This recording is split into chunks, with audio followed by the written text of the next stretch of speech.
جسم جو ہوتا ہے نا اندر جو جاتا ہے تو اس میں سب سے پہلے تغیر جہاں ہوتا ہے وہ ناخنوں میں ہوتا ہے۔ ایک دن ایک رات کے اندر ناخن جھڑنا شروع ہو جاتے ہیں اور پھر اس کے بعد اندر سے باڈی پکنا شروع ہوتی ہے اور 3 دن نہیں گزرتے ہیں باڈی پوری کی پوری پک کے ایک ہی جگہ ہوتی ہے جہاں پھٹنے کے لیے اس کے لیے راہ ہوتی ہے، وہ پیٹ ہوتا ہے اور پیٹ پھٹ جاتا ہے۔ 3 دن بھی نہیں ہوتے گزرتے پیٹ اس کا پھٹ جاتا ہے اور پیٹ پھٹتا ہے تو جو غلاظت اور جو بدبو وہاں سے نکلتی ہے نا اتنی تیز اور زہریلی ہوتی ہے اس بدبو سے کہ اطراف کے جتنے حشرات الارض ہیں، جتنے کیڑے مکوڑے اور زہریلے ہیں، وہ تمام کے تمام اس بدبو کو سونگتے ہی پہچان لیتے ہیں کہ آج نئی دعوت ہے، نیا بکرا آیا ہوا ہے، کھانا ہے ہمیں۔ ہاں، اللہ نے وہ سینس رکھا ہے اس کے اندر۔ جب پیٹ پھٹتا ہے نا، وہ پیٹ پھٹنے سے جو زہریلی گیس نکلتی ہے اور وہ غلاظت نکلتی ہے تو وہ تیز دار جو بدبو ہوتی ہے وہ بدبو زمین کے اندر پھیلتی ہے قبر میں۔ تو سائنسدان لکھتے ہیں، کہتے ہیں کہ وہ دراصل جیسے ہی آگے جاتی ہے تو مٹی کے اندر جو حشرات الارض ہیں اور خاص کر زہریلے کیڑے مکوڑے ہیں ان کو وہ سینس جیسے ہی لگتی ہے ان کو معلوم ہو جاتا ہے کہ نیا مردہ ابھی دفن ہوا ہے، کھانے کے لیے جمع ہو جاؤ، آج رات دعوت ہے۔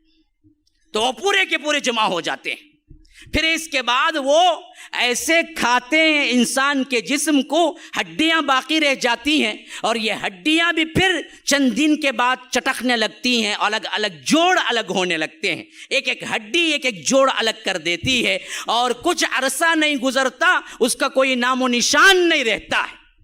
یہ حالت ہو کر رہنے والی ہے ہر کسی کی۔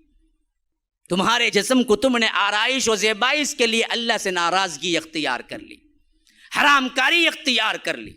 ہاں، جو روز روز اللہ کے رسول کی سنت کو گٹر کے نالیوں میں بہاتے ہوئے نہیں ڈرتے، شیونگ اٹھتے ہی شیونگ کرتا بدبخت، اللہ کے رسول کو یہ چہرہ دیکھنا تک پسند نہیں تھا۔ تم حوض کوثر کا جام لوگے شیونگ کر کے مر کے، یاد رکھو وہیں تمہاری کیا سختی شروع ہو جائے گی جب ملک الموت دیکھیں گے میت آئی ہے بغیر داڑھی کے، پکڑو اسے، نشانی تو لے کے نہیں آیا۔ ایک ہی تو عمل، ایک ایسا عمل ہے نا جی جو نامہ اعمال میں نہیں تمہارے ساتھ آتا ہے، باقی سارے عمل تو نامہ اعمال میں آتے ہیں۔ ایک عمل وہ ہے جو تمہارے ساتھ آتا ہے، وہ ہے داڑھی۔ داڑھی لے کے جاؤ گے تو کم از کم کیا ہے، ملائکہ جیسے دیکھیں گے پہچان لیں گے کہ یہ دراصل رسول کا امتی آیا ہے، لیکن ہم نے تو اس کا بھی لحاظ نہیں رکھا۔ تو یاد رکھیے پھر یہاں سے جب سوالات کا سلسلہ شروع ہوا تو یاد رکھو جس کا سوال ہو گیا اس سے بھی یہ سوال چوتھا ہوگا، ترمذی وغیرہ کی روایت کے مطابق۔ 3 سوالات تو مشہور ہو گئے لیکن 4واں بھی ایک سوال ہے، تو نے کیسے جانا؟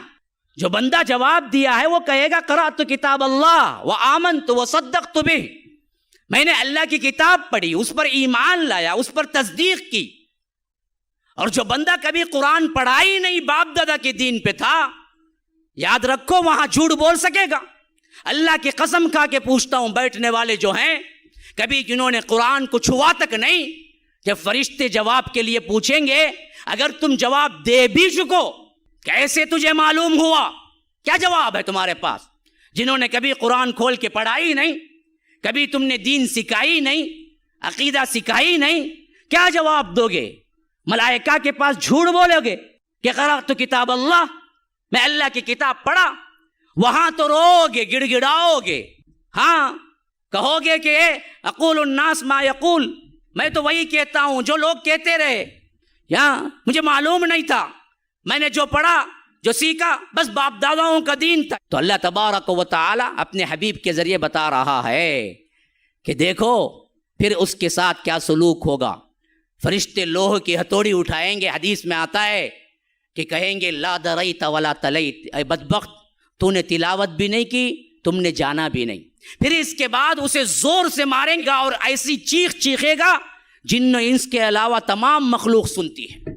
اور اللہ کے رسول نے فرمایا دوسری جگہ، میں دعا کرتا اللہ تبارک و تعالی عذاب قبر کو سنا دے، لیکن مجھے ڈر محسوس ہوا کہ کہیں تم لوگ مردوں کو دفنانا نہ چھوڑ دو۔ یہ ہو کر رہنا ہے، ہر ایک کو تیاری کرنی ہے۔